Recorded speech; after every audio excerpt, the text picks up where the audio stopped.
现代台语版圣经耶利米书第1章。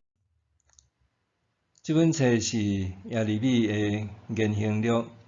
耶利米是便雅悯地区阿那突城一个祭司希勒家的囝。阿文的囝约西亚做犹大王第13年，上主的话临到耶利米。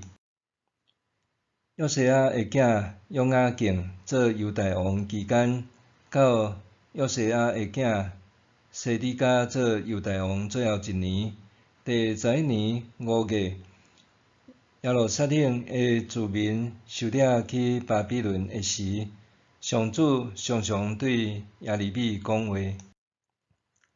上主对我讲：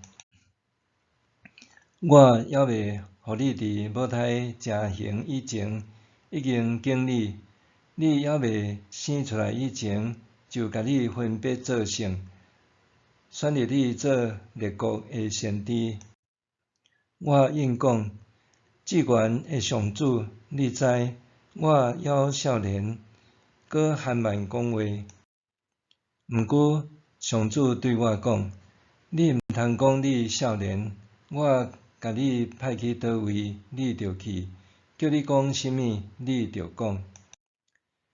你毋免惊因，因为我甲你同在，要保护你。我上主安尼宣布。上主就伸手摸我的喙，对我讲：现在我将我的话下伫你的喙内。我今仔日授权互你伫列国万民做废黜甲拆毁、破坏甲推翻、重建甲财政的工作。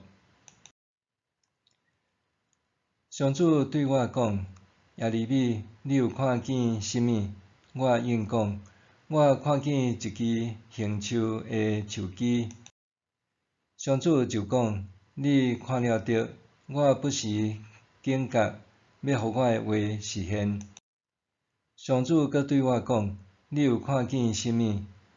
我讲：我看见一个得滚的鞋仔对北边拼落来。伊对我讲：要有灾难对北边发出，临到这个地所有的居民。我要甲北方列国所有的人调集来，互因伫耶路撒冷逐个城门口设宝座，围攻城墙，阁要攻击犹大逐个城镇。这人民去杀我，去甲别个神明烧香，跪拜家己的手做的偶像。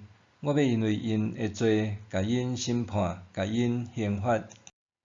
所以，耶利米，你着准备好势，将我命令你讲的话，拢甲因讲，毋通因为因惊吓，则免我互你伫因的面前惊吓。你着会记得，我今仔日要互你诚侪坚固的城，诚侪铜墙铁壁，会当对抗全民，对抗犹大的王、官长、祭司甲人民。因会攻击你，毋过袂赢你，因为我甲你同在，要保护你。我上主安尼宣布。